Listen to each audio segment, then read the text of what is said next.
Olá e bem-vindos ao LAC Concursos. Eu sou o professor Edenilson Moraes, professor de História, e iremos trabalhar Geohistória de Goiás. Ao longo de nosso curso, abordaremos as principais características históricas e geográficas do estado de Goiás. E em nossa primeira aula, abordaremos a formação econômica de Goiás, desde o início de sua colonização, com o incremento da atividade mineradora. Pois bem, então vamos começar abordando a mineração no século XVIII.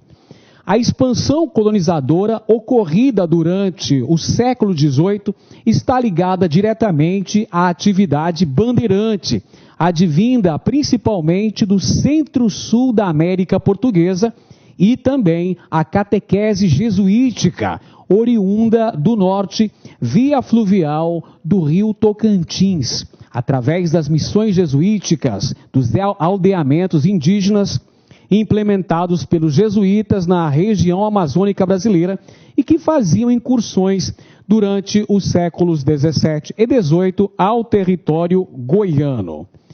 Pois bem, o povoamento e a colonização posterior do território hoje conhecido como Estado de Goiás aconteceu ao longo dos séculos XVI e XVII, estabelecendo-se as etapas de investigação das possibilidades econômicas, das potencialidades do território goiano. Vale destacar que o território goiano já era habitado por inúmeras sociedades indígenas há pelo menos 10 mil anos e que os bandeirantes fizeram sucessivas incursões ao território goiano, procurando encontrar possibilidades de riquezas. Ao longo do século XVIII, é a Marcha do Ouro que vai promover a efetiva ocupação do território. A mineração se torna uma atividade muito importante para Goiás ao longo da primeira metade do século XVIII. Portanto, nós temos o estabelecimento de explorações exploradoras que irão vasculhar o interior do território da América Portuguesa. São as seguintes expedições: as entradas, as bandeiras e as descidas. Faremos então agora uma caracterização de cada um desses tipos de expedições exploradoras que vieram a mapear e a conhecer, bem como explorar o interior do território brasileiro. Vamos começar falando sobre as entradas. As entradas eram expedições oficiais, ou seja, elas eram patrocinadas pela coroa portuguesa, com o objetivo de promover o mapeamento da região, bem como conhecer as possíveis potencialidades econômicas do interior do Brasil. Um detalhe muito importante é que as entradas que faziam essa exploração do interior do território da América Portuguesa obedeciam aos limites impostos pelo Tratado de Tordesilhas. Já as bandeiras se constituíam em expedições de cunho particular, que buscavam variados tipos de riqueza. Haviam vários tipos de bandeiras, essas expedições oriundas basicamente da capitania de São Vicente, posteriormente denominada de capitania de São Paulo. Haviam as bandeiras de apresamento ou preação, que dedicavam-se à caça ao silvícola, dedicado à escravização no Planalto Vicentino. Haviam ainda as bandeiras de prospecção, aquelas bandeiras dedicadas à caça ao ouro, à busca de riquezas minerais, principalmente ouro e diamantes. Havia ainda um terceiro modelo de bandeiras, denominado sertanismo de contrato. Essas bandeiras dedicavam-se basicamente ao ataque às sociedades indígenas refratárias ao avanço da colonização, bem como dedicavam-se também à destruição de quilombos, os aldeamentos de negros fugitivos do sistema escravista vigente na América Portuguesa. Então temos variados tipos de bandeiras, essas expedições particulares que vinham de São Vicente, que vinham da Vila de São Paulo e buscavam vários tipos de riqueza no interior do Brasil. Diga-se de passagem, a propósito, no território goiano também foi uma área vasculhada pelos bandeirantes desde o século XVII. As bandeiras foram uma expedição muito importante, uma atividade econômica surgida na capitania de São Vicente, na Vila de São Paulo, em razão da precariedade econômica vivenciada no local. Por essa razão surgem atividades econômicas suplementares, atividades que não visavam o comércio externo, tais como a atividade relacionada à agricultura de subsistência e as atividades bandeirantes, que dedicavam-se via de regra à captura de indígenas para serem escravizados. Temos aqui uma imagem retratando uma bandeira de apresamento indígena no interior do território brasileiro. Observe com atenção no mapa, relatando as principais bandeiras estabelecidas ao longo dos séculos 17 e 18. Note que as bandeiras não tinham uma preocupação de obedecer os limites impostos pelo Tratado de Tordesilhas. Muito pelo contrário, as bandeiras costumeiramente ultrapassavam tais limites e vieram a devasar os atuais territórios que hoje fazem parte dos estados de Minas Gerais, Mato Grosso e Goiás. Com esses objetivos de caçar indígenas e de buscar riquezas minerais no interior do território hoje conhecido como Brasil. Vejamos então, meus amigos, quais são as principais semelhanças e as principais diferenças entre as entradas e as bandeiras. Vamos começar pelas semelhanças entre esses dois projetos de exploração.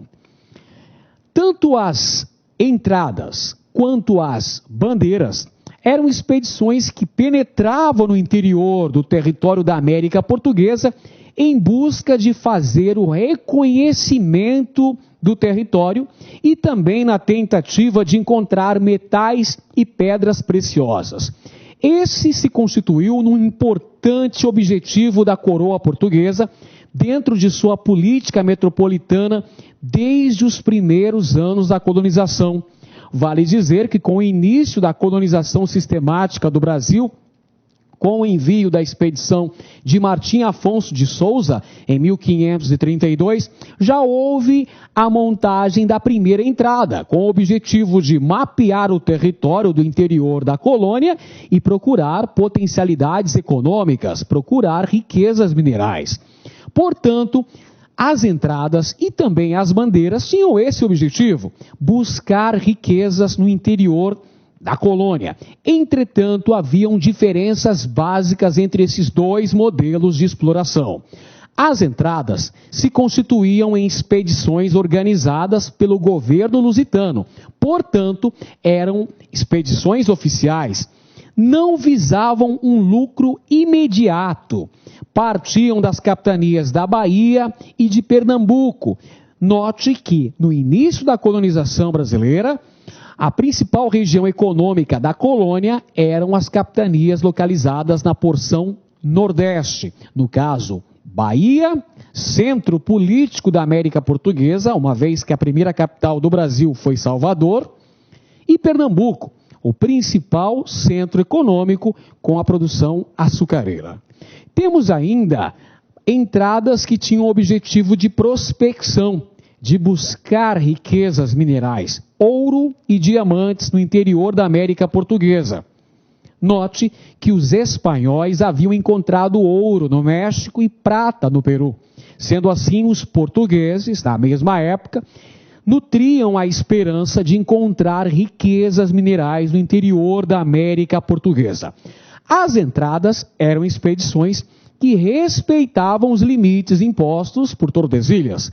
Por outro lado, senhores, as bandeiras se constituíam em expedições organizadas pela iniciativa privada. Portanto, eram expedições particulares que visavam o lucro imediato.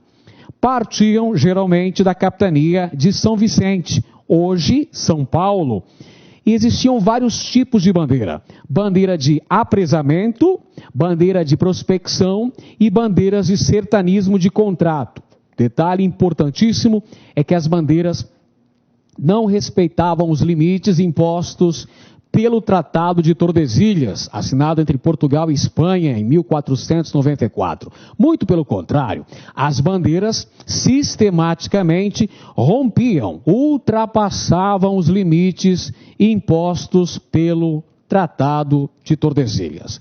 Agora abordaremos as famosas descidas, que se constituíram em expedições organizadas pelos padres da Companhia de Jesus, oriundos da região norte da colônia, ou seja, oriundos das missões jesuíticas localizadas na região amazônica.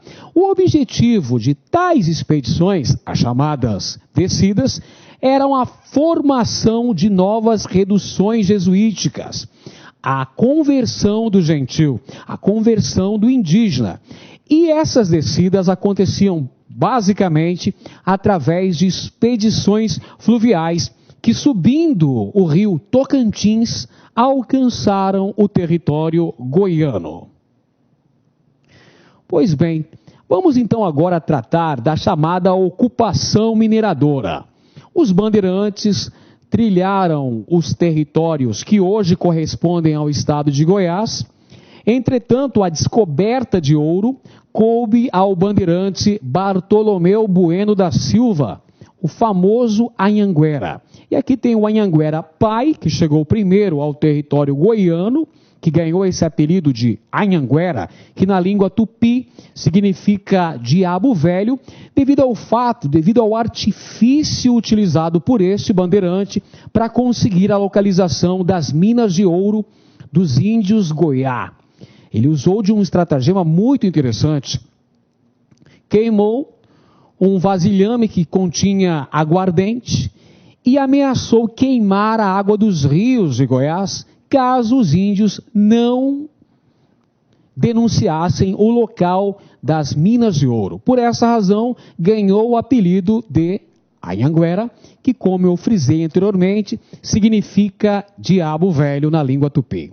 O filho de Anhanguera, o filho de Bartolomeu Bueno, que também se chamava Bartolomeu Bueno da Silva e também recebeu o apelido de Anhanguera, encontrou ouro em Goiás no ano de 1722, dando início à colonização sistemática dessa região. Detalhe muito importante é que Anhanguera não se constituiu no primeiro bandeirante a chegar ao território goiano. Antes dele, diversas expedições bandeirantes estiveram nesse território.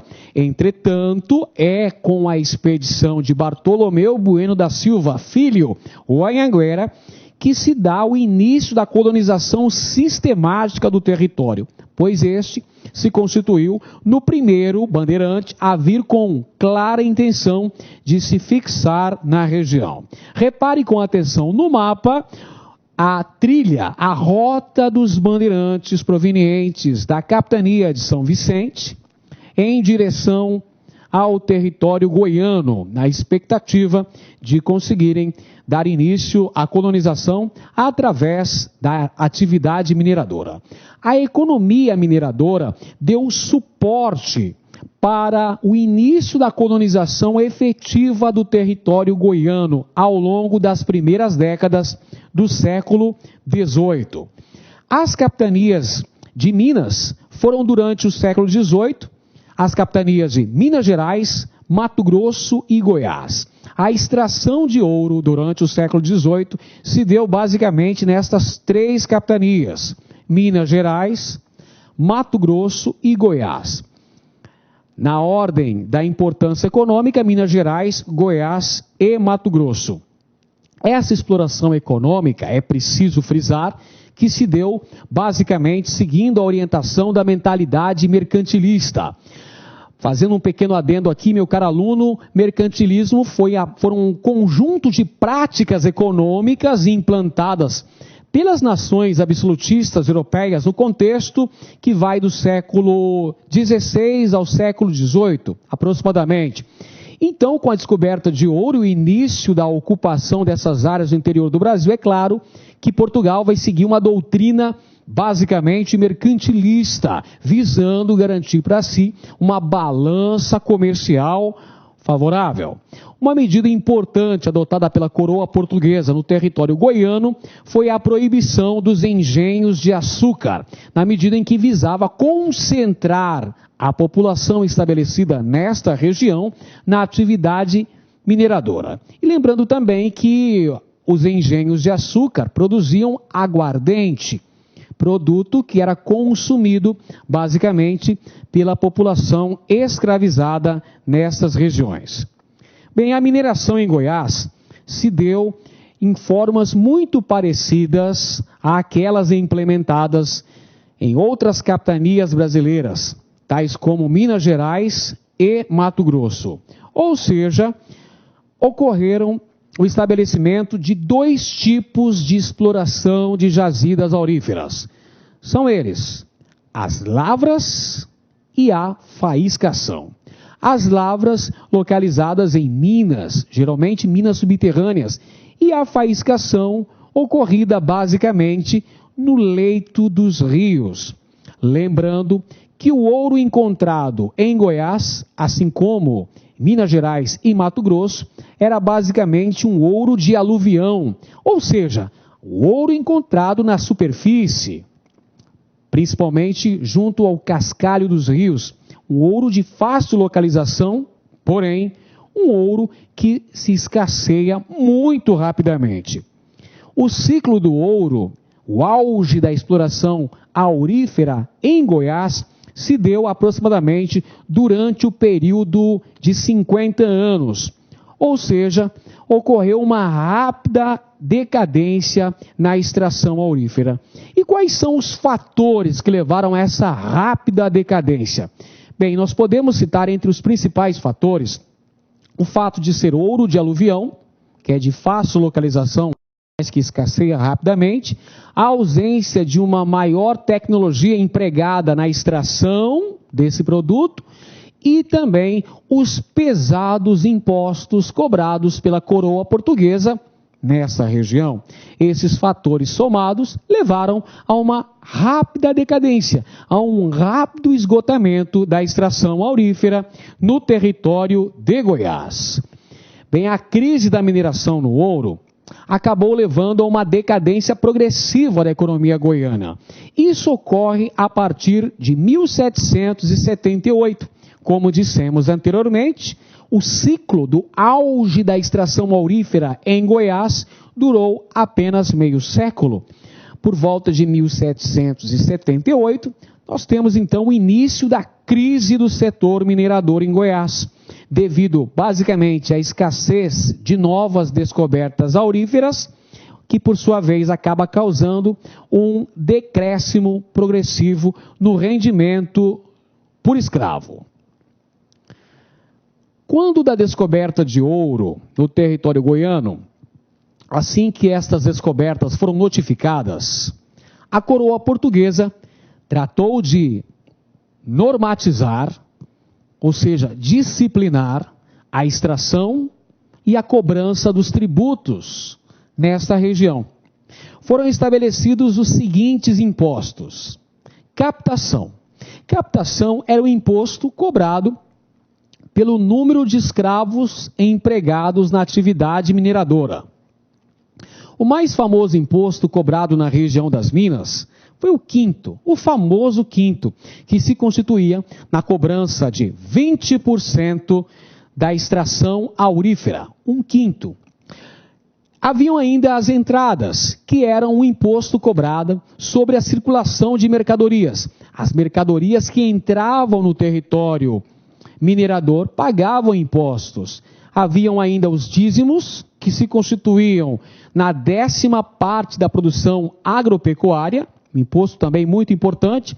A passagem, que eram impostos cobrados sobre o trânsito, sobre a circulação de mercadorias pelo leito dos rios em Goiás. os ofícios, que eram um imposto cobrado sobre a lotação de cargos públicos, e ainda as chamadas cisas, que se constituíam no imposto sobre o comércio de escravos na região mineradora de Goiás. A coroa portuguesa tratou de criar um organismo, um órgão ligado diretamente à administração metropolitana, no sentido de promover uma melhor fiscalização, um maior controle sobre a extração aurífera em Goiás. Foi a Intendência das Minas, um órgão diretamente veiculado, diretamente ligado à estrutura metropolitana, que tinha como funções básicas administrar a região das Minas, promover a distribuição das chamadas datas. O que eram as datas? As datas eram os lotes de terras destinados à extração aurífera. Portanto, o objetivo da coroa portuguesa era manter um maior controle sobre a extração aurífera nas regiões mineradoras do Brasil. Além da Intendência das Minas, a coroa lusitana criou também as casas de fundição. E qual foi o objetivo ao se criar esse órgão metropolitano? Bem, o objetivo da coroa portuguesa era controlar, era impedir a ocorrência do contrabando, o descaminho do ouro. Por essa razão, foram criadas as chamadas casas de fundição, que eram locais onde todo o ouro era transformado em barras, ou lingotes de ouro, que recebiam uma numeração e o selo da coroa portuguesa. Neste local, já seria cobrado o imposto devido e o restante era devolvido, porém, com o selo real que comprovava o pagamento do tributo. Portanto, a criação das casas de fundição visava impedir a ocorrência do contrabando, proibindo dessa maneira a circulação do ouro em pó, podendo circular apenas em barras com a numeração e o selo autorizado pela coroa portuguesa. Entretanto, sabemos que isso não foi possível, isso não foi eficaz no controle do contrabando na região, visto que existiam várias modalidades de contrabando, entre eles os famosos santinhos do pau oco, que eram imagens de madeira, imagens ocas de santo, onde o ouro era contrabandeado. Existiam várias maneiras de se burlar o fisco na região metropolitana, região mineradora de Goiás. Falaremos agora um pouco sobre a criação da capitania de Goiás. A criação de tal capitania ocorreu por ocasião da Carta Régia do rei Dom João V de Portugal, datada de 9 de maio de 1748. Essa Carta Régia desmembrava o território de Goiás da capitania de São Paulo. Durante um certo período, as terras localizadas no território goiano estavam circunscritas à capitania de São Paulo. Em razão da longa extensão dessa capitania, em decorrência também da escassez, do declínio da extração aurífera, o rei de Portugal, Dom João V, resolveu então desmembrar essa área, criando a capitania de Goiás. Esta mesma Carta Régia também criou uma outra capitania, vizinha de Goiás, a capitania de Mato Grosso. Vila Boa de Goiás foi colocada como sede administrativa dessa nova capitania.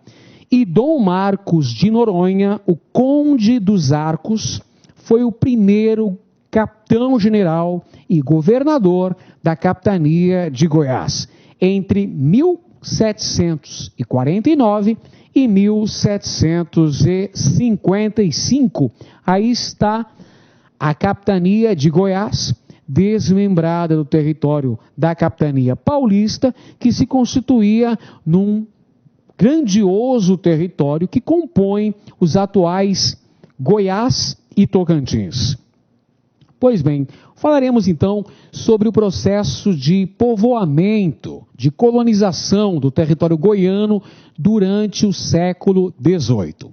As principais características desse processo são uma colonização, um processo de povoamento sazonal. O que significa isso? Significa que, à medida que novas jazidas auríferas eram encontradas, eram mapeadas no território goiano, acontecia um deslocamento populacional. Isso explica o caráter sazonal do povoamento. Estava diretamente relacionado com a exploração aurífera. Portanto, se constituía num processo dinâmico. Um processo que teve uma característica também urbana, o surgimento de vilas lá no século XVIII no território goiano. Tinha um caráter comercial muito forte e um caráter militar. É claro que a coroa portuguesa tratou de criar as condições de se estabelecer uma colonização segura no território goiano. Para tanto, criou fortificações militares, mandou construir prisões nesse território com o objetivo de dar uma segurança maior para a população estabelecida em tal região. Porém, a fase áurea da extração aurífera foi muito rápida, foi muito efêmera. Com isso, acontece ao longo da segunda metade do século XVIII, sobretudo no último quartel do século XVIII, um processo de transição de uma sociedade basicamente mineradora para uma sociedade agropastoril em Goiás. Esse período de transição é uma decorrência direta da decadência da extração aurífera. Isso promove consideráveis alterações na sociedade goiana. Um processo de ruralização, ou seja, a população se desloca para a zona rural e há uma regressão e uma diminuição da economia, que passa a atender à subsistência. Com isso, nós temos uma diminuição populacional do território goiano e a dispersão da população pelos sertões no interior do território. A solução para essa crise, a crise vivida pela mineração no final do século XVIII, foi o incremento da agricultura na região. Entretanto, para o sucesso desta atividade, tinham que ser superados alguns entraves, algumas barreiras que impediam o crescimento econômico dessa atividade. Entre os principais fatores que acabavam prejudicando o desenvolvimento da atividade agrícola em solo goiano ao longo do século XIX, estavam a legislação fiscal, a cobrança dos dízimos sobre a produção agrícola, aliada à baixa rentabilidade do setor, a ausência de um grande mercado consumidor que pudesse fazer uso da produção agrícola, pudesse comprar tal produção, a dificuldade em se exportar, em se mandar essa produção goiana para outras capitanias do Brasil, devido ao alto custo dos transportes, e também a ausência de um eficiente sistema viário na região. Para superar esses entraves, a coroa portuguesa tratou de criar mecanismos que incentivassem o desenvolvimento agrícola goiano, concedendo isenção de impostos, como por exemplo a cobrança dos dízimos por 10 anos aos lavradores que se estabelecessem, que montassem projetos agrícolas nas margens dos rios Tocantins, Araguaia e Maranhão. Também promoveu o incentivo à catequese indígena no território goiano, no sentido de que esses cativos, esses indígenas, pudessem ser utilizados como mão de obra na agricultura. Além disso, a coroa portuguesa promoveu a criação de presídios às margens dos rios, com o objetivo de garantir uma maior proteção ao comércio e também contribuir para o auxílio da navegação através da via fluvial goiana. Além disso, temos também como medidas importantes o incremento à navegação dos rios Araguaia e Tocantins, fundamentais para a integração do território goiano ao longo do século XVIII. O desenvolvimento da navegação também nos rios da porção sul do território de Goiás, como, por exemplo, o Paranaíba. E uma outra medida importantíssima foi a revogação do alvará de 1785, o alvará de Dona Maria I, rainha de Portugal, que proibia a instalação de manufaturas em toda a colônia, em toda a América Portuguesa.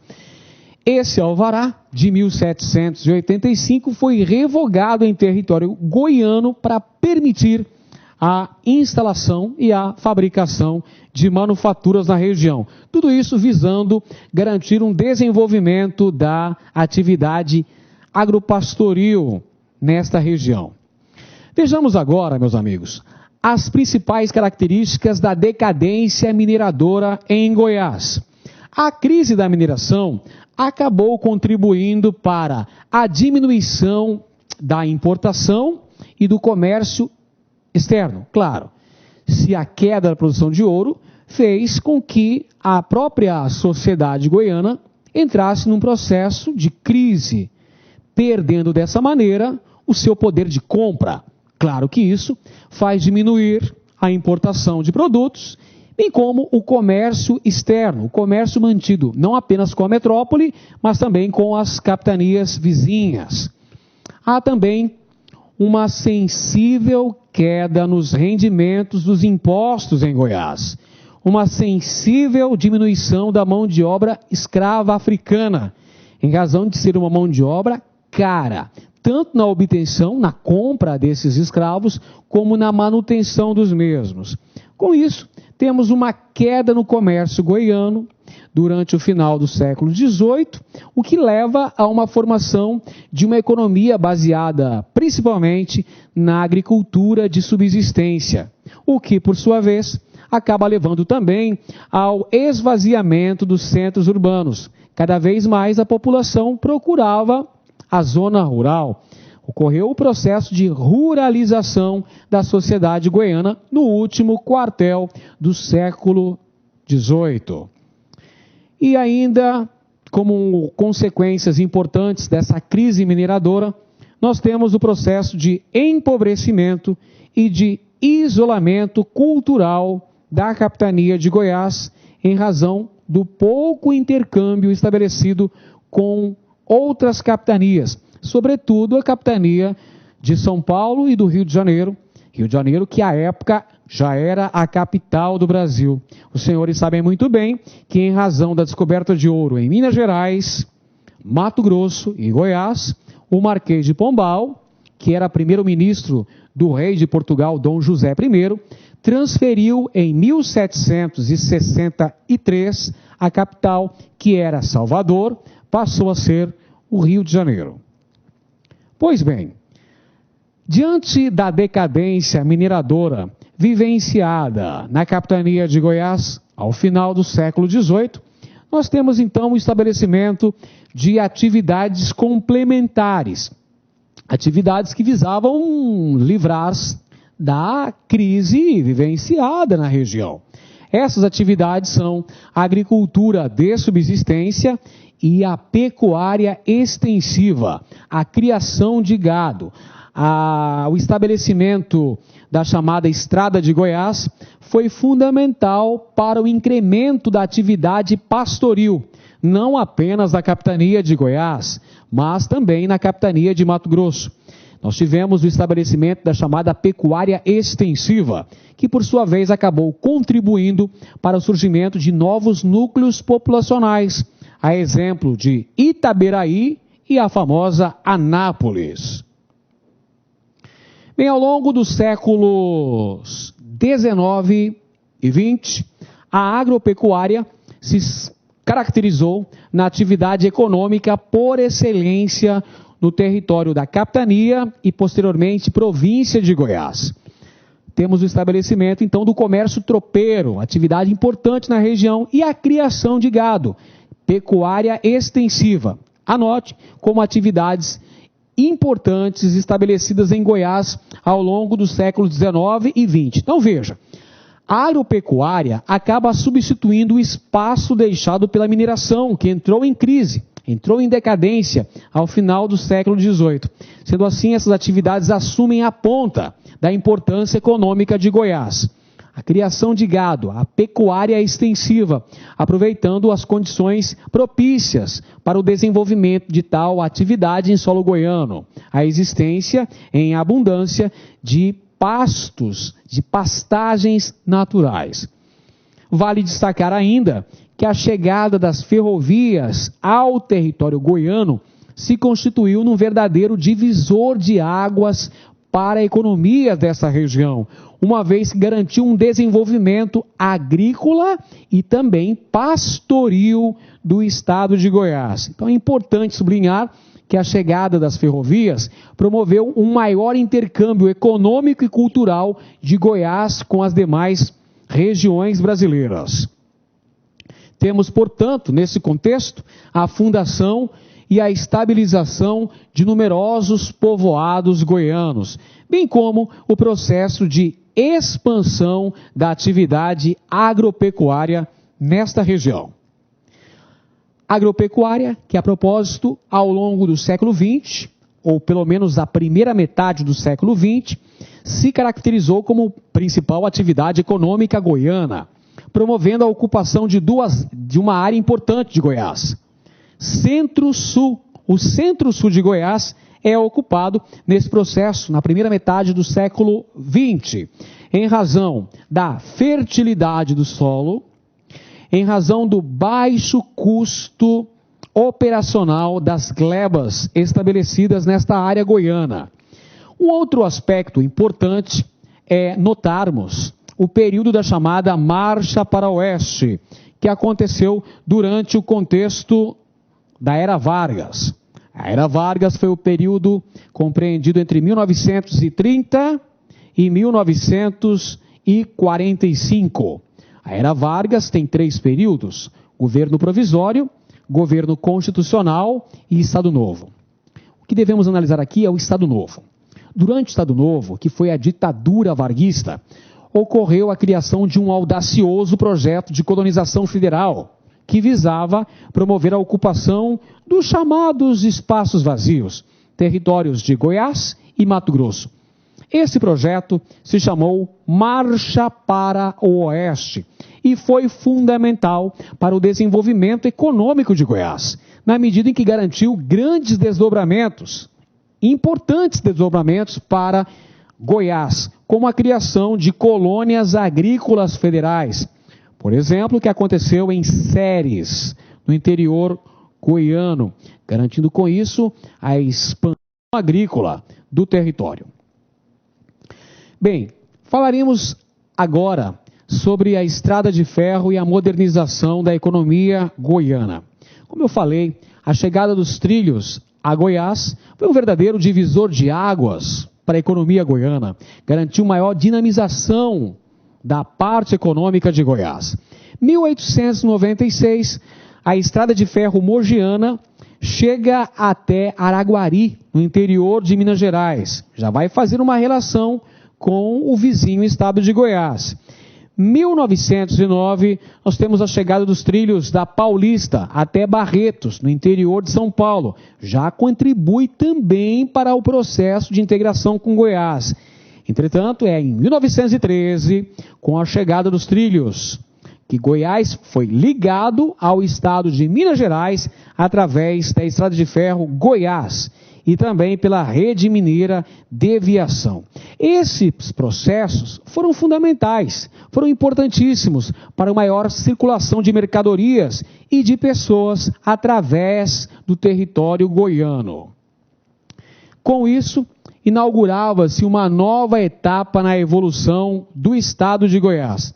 Vejamos então quais foram as principais consequências da chegada das ferrovias em Goiás. Nós tivemos a intensificação do processo de povoamento do território goiano, um maior acesso dos produtos goianos aos mercados no litoral brasileiro e uma ocupação de áreas na região meridional do estado de Goiás com o incremento da atividade agrícola. Durante o contexto da Estado Novo, da chamada ditadura Vargas, o Estado Novo, nós tivemos o estabelecimento da Marcha para o Oeste. O que foi a Marcha para o Oeste? Foi um projeto de colonização levado a cabo pela Presidência da República, projeto que visava colonizar os territórios de Goiás e Mato Grosso, criar uma nova fronteira agrícola. Getúlio Vargas tinha um audacioso plano de transformar o interior do Brasil num celeiro para o mundo, trazendo aquela questão, aquela construção da chamada vocação agrícola do Brasil.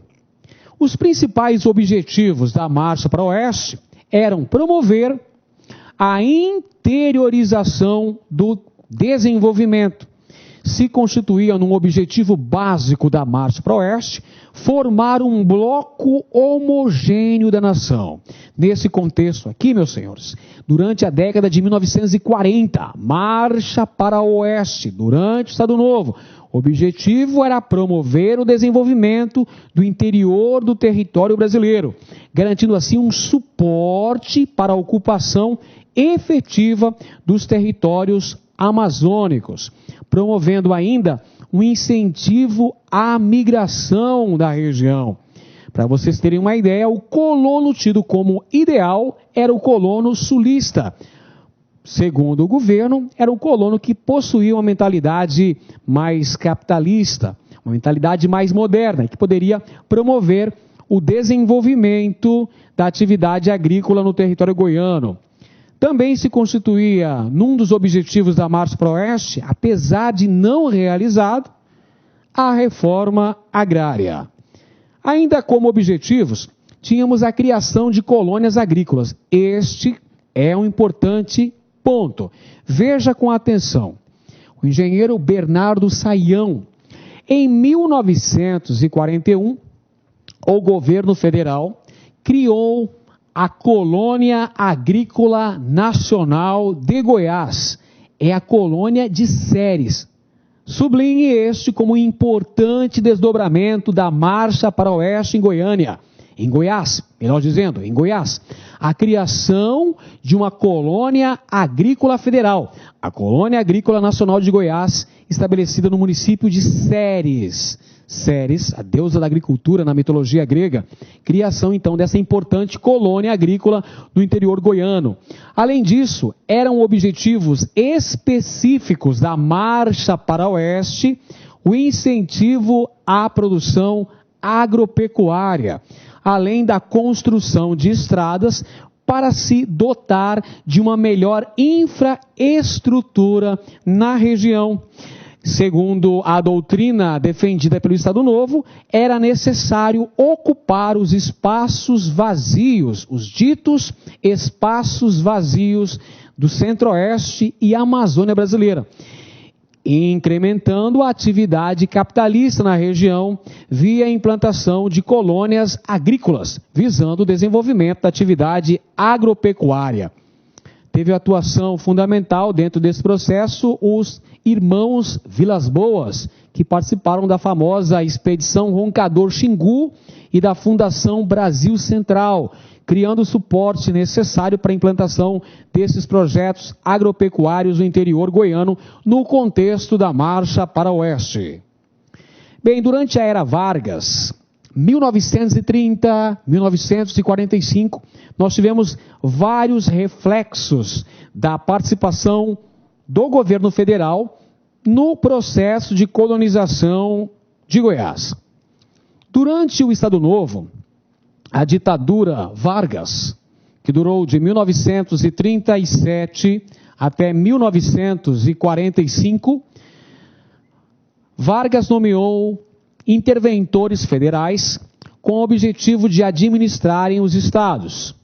Em relação ao nosso estado de Goiás, nós tivemos a nomeação de Pedro Ludovico Teixeira. Este é o interventor, é o governador, o administrador de Goiás, durante o período em que vigorou a chamada ditadura do Estado Novo, entre 1937 e 1945. Pedro Ludovico teve uma grande atuação nesse processo, principalmente porque foi este governador que promoveu a transferência da capital de Goiás, a fundação da cidade de Goiânia. Olha só, Pedro Ludovico Teixeira enfrentou alguns problemas durante sua administração enquanto interventor federal. O grande problema do interventor em Goiás era combater o poder exercido pelos coronéis goianos, sobretudo os coronéis da família dos Caiado. Então, para isso, o interventor Pedro Ludovico tratou de tirar o centro administrativo de Vila Boa, que era um reduto de influência caiadista. Para isso, a solução encontrada vai ser a construção da cidade de Goiânia, que já era um sonho antigo, acalentado por parte expressiva da população. Aí está o mapa do plano piloto da cidade de Goiânia. Se repararmos com atenção no plano piloto de Goiânia, vemos uma alusão à imagem de Nossa Senhora Aparecida, a padroeira do Brasil. Esse projeto piloto de construção da cidade de Goiânia, a capital de Goiás, que se constituiu no marco exemplar da modernidade implementada pela Era Vargas, foi feito pelo arquiteto Atílio Correia. Ele é o autor do plano piloto, do plano de construção dessa cidade planejada, Goiânia, edificada no contexto de transição da década de 1930 para a década de 1940.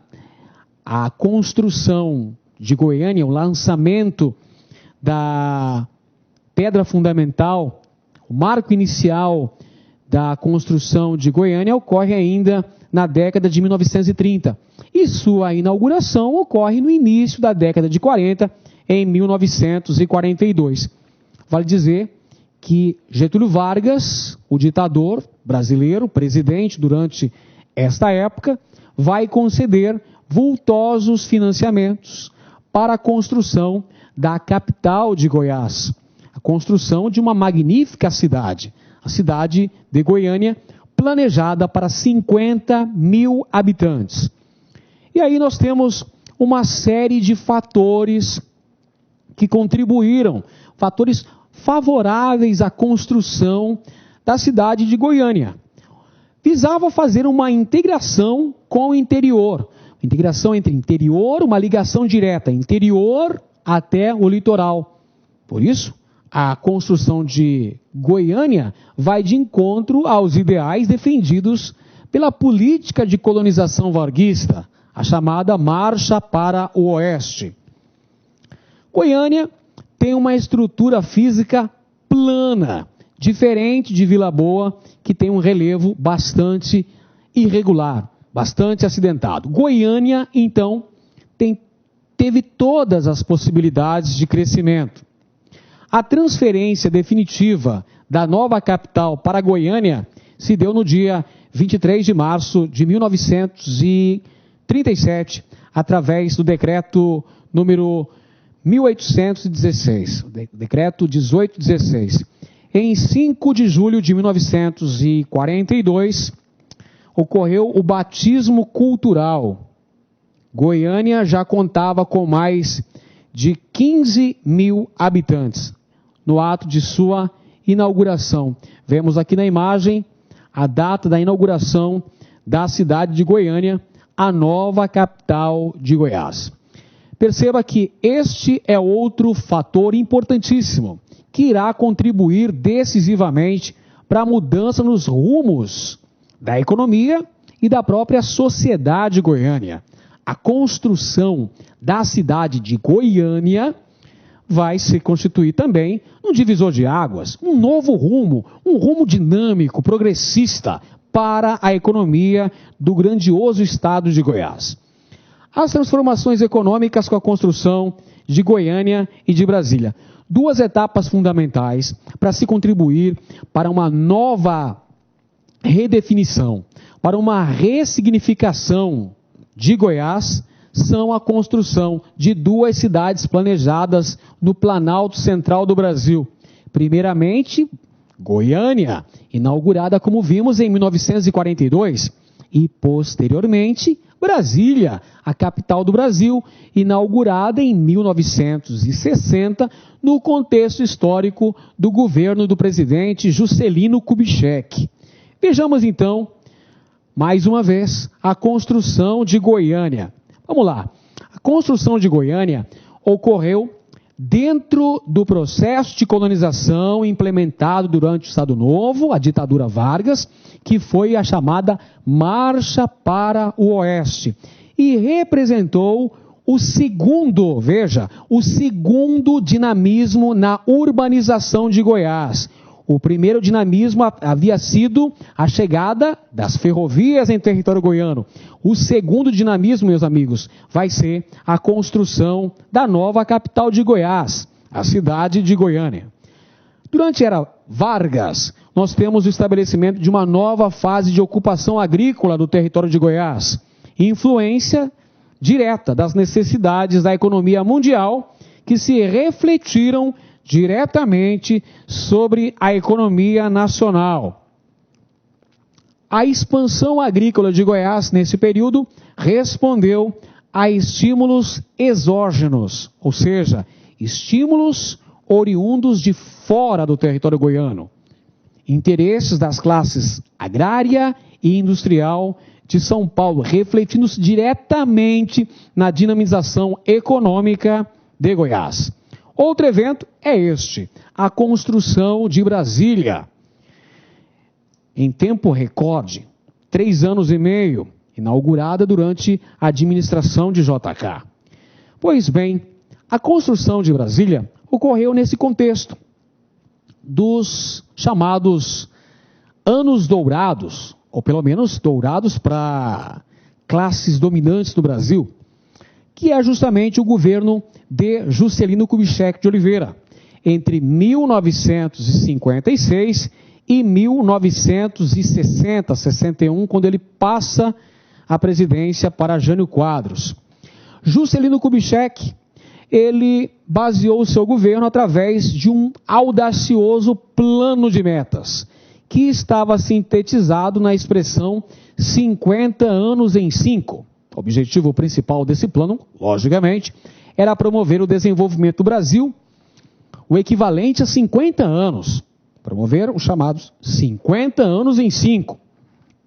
Esse plano de metas visava, entre outros objetivos, o desenvolvimento da industrialização no Brasil, sobretudo para o setor de automóveis e eletrodomésticos, ou seja, produção de bens de consumo duráveis, estabelecimento de indústrias multinacionais, basicamente na região sudeste do Brasil, destaque para São Paulo, com a chegada da indústria automobilística.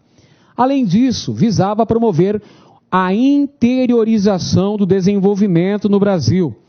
E Brasília acaba se constituindo na meta-síntese. A meta-síntese do plano de metas. Na verdade, o plano de metas constituía de 30 objetivos. E não constava a construção de Brasília. Mas esta acabou se constituindo na 31ª meta. Ou seja, na meta-síntese do plano de metas. A propósito, quando da campanha presidencial, Juscelino Kubitschek passou pelo estado de Goiás, fez um comício em Jataí, e lá em Jataí foi cobrado pelos eleitores se ele realmente promoveria a transferência da capital do Brasil, do Rio de Janeiro, para o Centro-Oeste, para o Planalto Central, para o Sertão de Goiás, e Juscelino acenou favoravelmente a mudança da capital, o que foi de importância fundamental para os destinos do estado de Goiás, promovendo dessa maneira uma interiorização do desenvolvimento. Como eu disse anteriormente, a cidade de Brasília foi edificada em tempo recorde, pouco mais de 3 anos, e contou com a participação dos chamados candangos, brasileiros oriundos de várias partes do país, principalmente da região Nordeste, que foram contratados para construir Brasília. Brasília, projetado no plano piloto, com a participação do urbanista Lúcio Costa e do arquiteto Oscar Niemeyer. Inaugurada em 21 de abril de 1960, ainda no governo de Juscelino Kubitschek. A construção de Brasília foi fundamental para o desenvolvimento econômico do estado de Goiás, dando uma nova dinâmica ao estado de Goiás. Pois bem, agora vamos tratar da industrialização, do processo de infraestrutura e de planejamento. Veja, a chegada das ferrovias, primeiramente, no início do século XX, na década de 40, a inauguração de Goiânia, a nova capital de Goiás, na década de 60, a fundação de Brasília, a nova capital do Brasil. Todos esses fatores, todos esses acontecimentos históricos são de importância significativa para uma remodelação econômica e social do estado de Goiás. Com isso, se tornou extremamente necessário a adoção de práticas que visassem uma melhor infraestrutura que pudesse suportar o processo de crescimento populacional e também de modernização econômica do estado de Goiás. Lá na década de 1950, ocorreu a criação do Banco do Estado de Goiás e também a criação da CELG, Centrais Elétricas de Goiás S.A. Pessoal, perceba muito bem que esse processo de desenvolvimento econômico, com a dinamização do processo da economia de Goiás, um fator que era de fundamental importância era a produção e distribuição de energia elétrica, fundamental para o suporte e desenvolvimento da atividade industrial em Goiás. É por essa razão que nós temos, ao longo da década de 50, a criação das Centrais Elétricas de Goiás, claro, visando dar uma maior infraestrutura para a atividade industrial. E nesse contexto, um governo que se destaca é o de Mauro Borges, entre 1960 e 1964. Este governador estabeleceu o Plano de Desenvolvimento Econômico de Goiás, visando atender as seguintes áreas: agricultura, pecuária, transportes, comunicações, energia elétrica, educação, cultura, saúde, assistência social, levantamento de recursos naturais, turismo, entre outras medidas. Note que a preocupação básica da administração Mauro Borges em Goiás era dotar o Estado de uma infraestrutura necessária para suportar esse crescimento, não apenas econômico, mas também populacional. Com isso, tivemos a criação das seguintes autarquias e paraestatais: CERN, Consórcio de Empresas de Radiodifusão e Notícias do Estado; OSEGO, Organização de Saúde do Estado de Goiás; EFORMAGO, Escola de Formação de Operadores de Máquinas Agrícolas e Rodoviárias; CAIXEGO, Caixa Econômica do Estado de Goiás; IPASGO, Instituto de Assistência dos Servidores Públicos do Estado de Goiás; SUPLAN, a Superintendência de Planejamento do Estado de Goiás; ESEFEGO, Escola Superior de Educação Física de Goiás; CEPAIGO, Centro Penitenciário de Atividades Industriais de Goiás; IDAGO, Instituto de Desenvolvimento Agrário de Goiás; DERGO, Departamento de Estradas de Rodagem de Goiás; DETELGO, Departamento de Telecomunicações de Goiás. Metago, Metais de Goiás S.A. Casego e Quego, Indústria Química do Estado de Goiás, entre outros organismos criados no sentido de promover um melhor planejamento infraestrutural do território goiano, nesse período de modernização.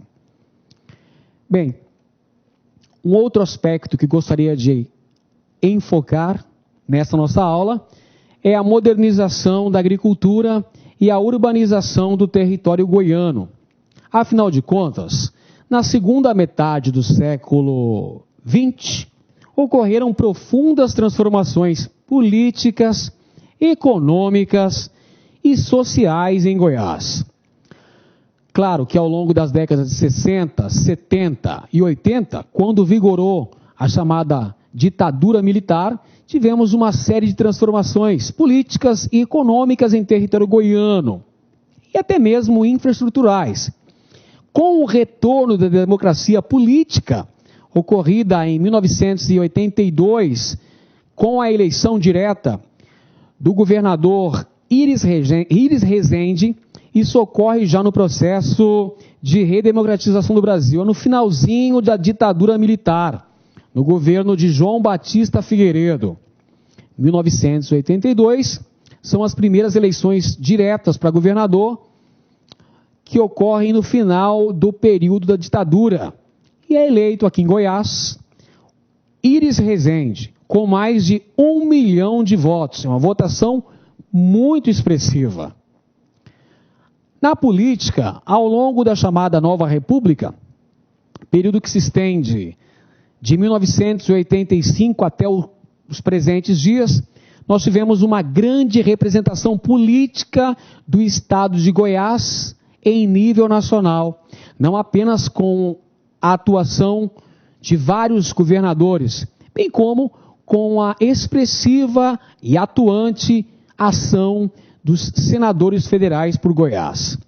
Eleição de diversos governadores para o Senado ou nomeados como ministros de Estado ao longo das sucessivas gestões durante a chamada Nova República, que é a fase atual da política brasileira. Do ponto de vista econômico, essa dinamização promoveu a criação de novos projetos econômicos em Goiás, a exemplo do projeto de irrigação do Rio Formoso, iniciado ainda durante o período militar e hoje localizado no território de Tocantins.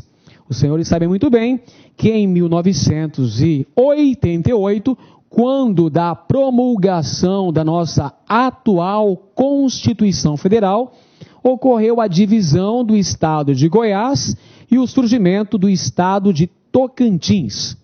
Além disso, como projetos importantes que visavam a dinamização econômica de Goiás, ocorreu a construção de grandes estratégias, de grandes estruturas logísticas, como, por exemplo, o Porto Seco de Anápolis, bem como a implementação da ferrovia Norte-Sul, que são fundamentais para a integração econômica de Goiás.